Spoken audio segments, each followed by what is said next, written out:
Hey everybody, thanks for joining and watching my video. This is what I generally do with every Linux distribution that I install. And today I've installed StormOS. This is dual booting on my laptop that has Windows as well as Linux on it. And I try different distributions all the time. My initial impressions are it's beautiful. It looks great for having the XFCE desktop, which is known as a lightweight desktop. It's like they've made it have eye candy while being lightweight, which is really impressive because I could never theme something like that look and have it look this good for being a lightweight desktop. So let's get started. I already updated my system. Full disclaimer, full disclosure. I updated I went to the add remove programs and just hit the update button, rebooted just to get that out of the way. But here's what I generally do. This is to save you some time in watching the video so you don't have to see me download every package. I generally launch any kind of launcher that comes with the distribution, like a welcome screen. Like Linux Mint has their own, Endeavor OS has their own. This one here is great. And right here, it looks just like this, the Arch icon. But if you look over here, it's called the StormOS System Tool. And we have one called refresh mirrors. I've already done that, so I recommend you do that first thing and then run some system updates. And what I like to do if you're running on a laptop, I like to have tap to click. Now, some distributions come with this out of the box, but not everyone does, and this one didn't. So I clicked on enable trackpad tap to click, and it will reboot your computer, but it now works because if I tap to click, I can now drag it. And look at the transparency on this window. It looks great. It's not like overkill, but it looks really cool. And there's different little sections under here with scripts that they've already prepared for you, and they work really well. This one called Game Utilities and Scripts. Now, some of these you had the option to install during the installer uh, live USB install of StormOS, like Steam native. It had these options, but there's actually more here now than what I had during install time. There's more options down here like printer stuff, all that kind of stuff. But I recommend, installing the ones you want, obviously. Warpinator is kind of a surprise. That's a tool that the Linux Mint team developed, and it's great. It's a simple little tool. But even if you have like an iPhone, there is a version that you can download on your iPhone. I think it's called Test Flight, or it's some kind of app testing service where you can install on your iPhone and transfer files between your Linux machine and your iPhone. And I tried it out last night and it worked perfectly. So that was kind of neat that I could do something useful on an iPhone and it wasn't too locked down. There's a lot more options here that I recommend you check out. Flameshot tends to be what everybody says is the greatest screenshot tool. I disagree. I personally like QSnip or KSnip. It's like a green shot looking screenshot tool and it does a great job. It's got a built-in editor and everything, and I think it's a better editor. But Flameshots here is a pre-installed option. If you like BitTorrent clients, you can install those. You got all these things here. I'm not going to get into like Office and all that. It's all personal preference. Let's go to the next thing, Cups printer. I already installed the Cups printer driver. I clicked that, it flashed for a second, it was done. I'm not going to go around and install my printer during this video, but I can't wait to try it out and see how it works. There's donations area. That's great if you want to donate to their team. Arch University. Okay, it's got links to, oh, cool, StormOS Arch commands. And keep in mind, I'm seeing a lot of this for the first time, just like you are. System resources. Oh, it does it in the terminal for you. Very cool. And there's links to the add remove software, which is where we're going to go next. And for your reference, it's add remove software. That's just launching that. That's under the Arch menu. So under add remove software, the first thing I do is I go up here to the hamburger menu at the top right. I click that. I go to preferences, and under general, I just make sure that check for updates is selected. Now by default, they have it set to 4. I set my parallel downloads to 6. Why not push it a little harder, I guess? I have a fast internet connection here, even though I'm on Wi-Fi right now. It's still able to handle it. I go to the advanced tab, and I looked around in here. There's nothing that caught my eye. Third party, this is where I definitely added some things. Enable Arch user repository support. I checked that. And then I enabled Flatpaks. Now, this is personal preference, obviously. If you want to enable Snap, a lot of people recommend against it. I do as well because I don't know how long it'll be around. I mean, Ubuntu seems to be getting stronger again on the desktop end, but I don't know. Just Flatpaks seem more universally friendly between distributions. I don't know. Maybe they're not, but another thing I also recommend is App Image, which you don't see here, but an App Image is like another all self-contained app that you can just launch on any computer and it just works. But Flatpaks you can have update by checking this option, which I love. It kind of does it on its own when you start your computer, so we'll keep that selected. And what that does is when you go to search for the apps that I'm going to recommend, you might get duplicates, but that's because there's a Flatpak version and then also the normal binary version, if you will. So let's give an example. The first thing I search for is Brave browser. Yes, it's a Chromium-based browser. I understand that, but I kind of like it still. And I like what they're doing with their Brave search and everything. So you can see that I have more than one option. We have Brave browser, we have Brave, we have, and I think I installed the beta. Yes, you can see right here, there's a trash icon. So you click the one you want, like that, and it gives you a check mark, and then you click apply, and then it will download it and install it. So I've already done the beta, and I've installed that. And then when I go here under my menu, start the, I want to say the start menu, the Arch menu, you can look under Internet, and then you see Brave browser. And I also went ahead and installed LibreWolf, and I removed Firefox. So if you want to remove the Firefox browser like I did, you can just search for it and then click the trash can icon, and it will let you get rid of it. But LibreWolf is also another Firefox type offering. It's a fork of Firefox, I believe, and I went ahead and installed that. Another thing I like to install is Caffeine. Next generation version. I recommend the Caffeine. I don't think the regular Caffeine will work with XFCE. So what I do is I check this right here under 1 MB, this incredible app. And what does Caffeine do? Now, Caffeine simulates pressing a function key that's not actually physically on your keyboard, but still registers as a key press every 60 seconds or so. And what that does is it keeps your screen awake. So maybe you're updating your computer and you do not want that screen to go to sleep. You want to finish the updates. Well, this is the perfect app for that.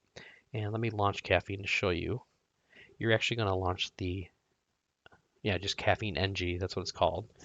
And you'll see down here, you see this little coffee icon. You click that and click on Enable. And then you see like the little aroma coming off the coffee. Now that means it's active. So now my screen will not go to sleep until I turn that off. So that is really, even if you're on battery, that's really cool.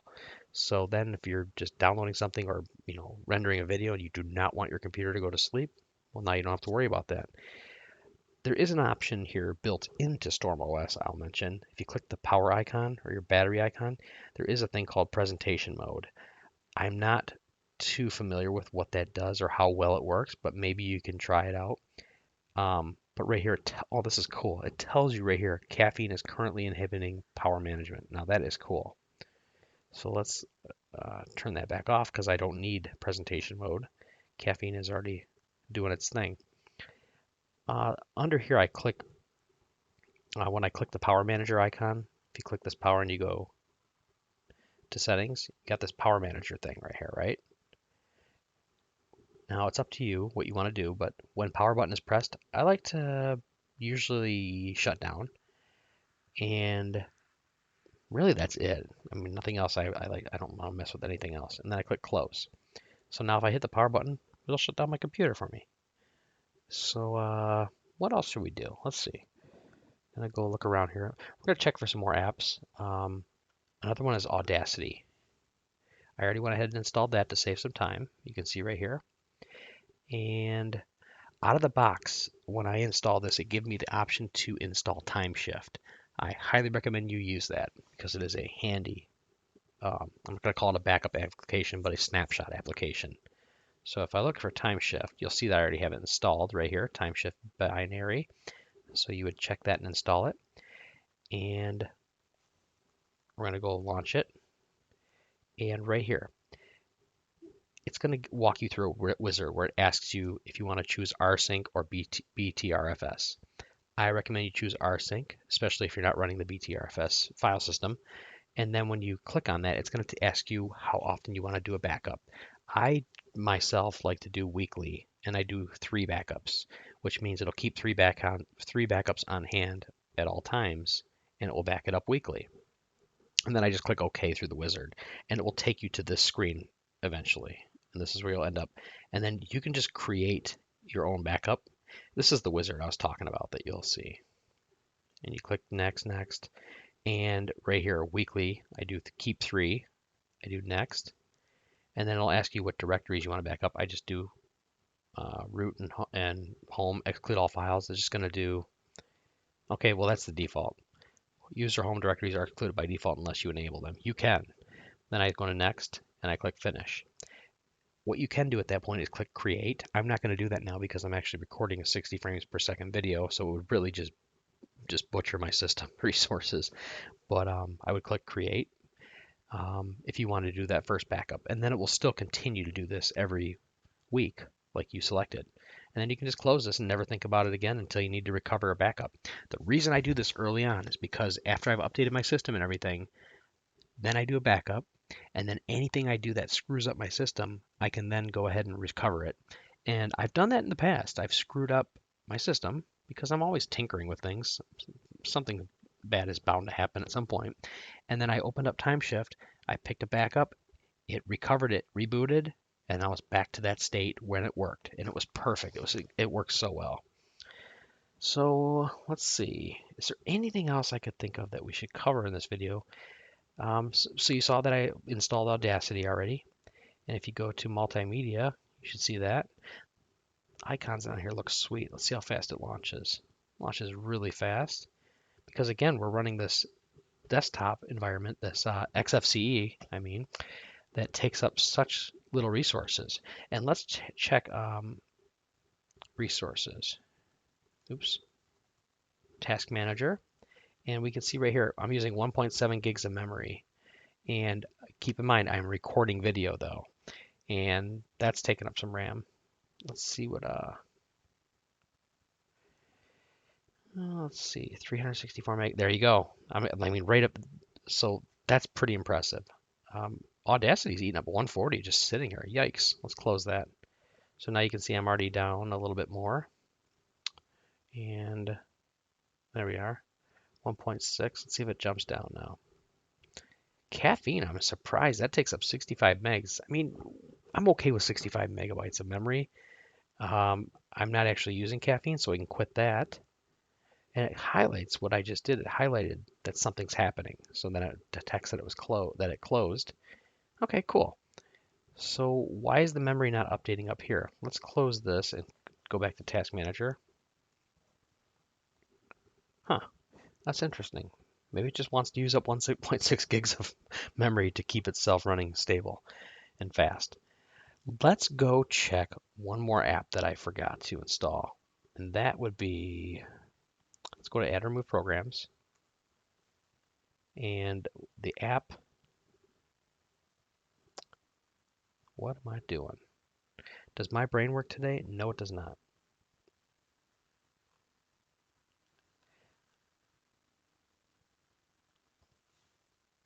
No machine. That's the one I like to remote into my machine. Oops, I typed it wrong. That's why it didn't show up. Go figure. There we go. Let's install No Machine Desktop application. And we're going to click Apply. I like this more than VNC because it doesn't make you log out to use it. It just lets you remote in, and then it notifies the person whose computer you're remoting into that this computer is connected to you and it's doing stuff. So it's really nice. I feel like I'm forgetting one more app. Graphics. We have GIMP, right? I think GIMP came with it. Yep, GNU Image Manipulation Program. Launches lightning fast. No machines installed. Wow, it's just flying. And let's go find No Machine. Is it under Settings? Nope, it's under Other, maybe. Internet? There it is, No Machine Service. Okay, let's run No Machine. So this is a great free tool that lets you remote into computers, and if they have the No Machine client server running, or service, it will find it and you can just remote right in by using that machine's username and password. So if you know a username and password on the machine, you should be able to remote into it. So let's go run the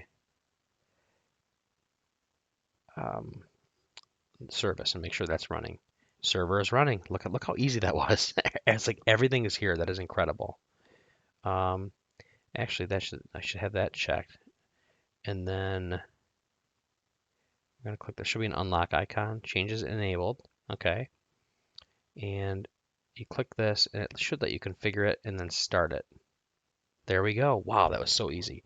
So once you click that service, now you can remote into it from another computer. So if you were to pull up that no machine app right here, this computer would show up to another computer that wanted to connect to it. And I find that it works just really well. It's my favorite now. I like it better than BNC. There's another thing I'm missing, and I don't want to re-record the video.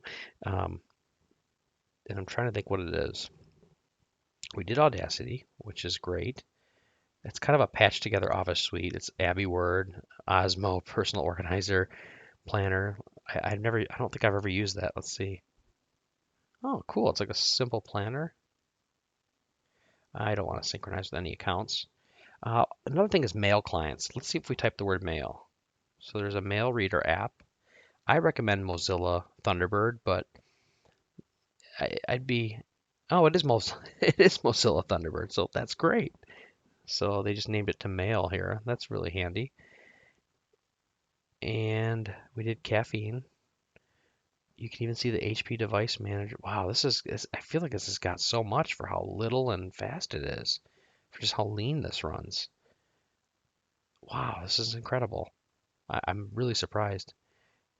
Document scanner, that's really cool. Multimedia, planner, never worry about that's we've seen that. Okay. Um, wow, there's so much here. I could spend so much time learning all this. This is great. Another one, here it is. This is what I was forgetting. Instead of using the, system or what is it, resources, task manager, I like Stacer, and a lot of people that use Linux like Stacer. We need Stacer. It's great. So let's install this Stacer binary version. Click apply. And you notice one thing? I'm not typing in my password all the time. That's pretty nice. I'm getting this stuff done quickly. All right, so now Stacer is installed. I click the button, I type Stacer, and now you can see the pretty interface where it shows me how much memory I'm using. And if I, go to different things on here, it shows you how to clean up things, check your startup apps. You can clean like log files and stuff. But right here, processes. Here's that video I'm doing. That is just eating up. I mean, Stacer is using 179. Wow. It's not like you run this all the time. But right here, PAMAC, I can't even say it. That's the package manager, is using 600 megabytes. Now, what did I do wrong there? Wow, what is going on? That's a lot. Let's close this here. Add remove software. Let's close that. My gosh. Does it adjust now? Yeah, there we go. Wow, I just chopped out a bunch of usage. So let's go back. So now we got Stacer. Okay, that's more like it. So if I chop this out, we're around a gig. So that's much more reasonable. But right here, XFW, this is the window manager, 85 megabytes. This is really lightweight and impressive. The XF pan, I mean, there's components to it. There's like 53 megs, 53 megs. Nothing alarming. Right here, figure a few hundred megabytes. And that's really it. I mean, I recommend you try this out. I've only been using this for what, 20, 30 minutes, and it's incredible. Thanks for watching and have a great evening.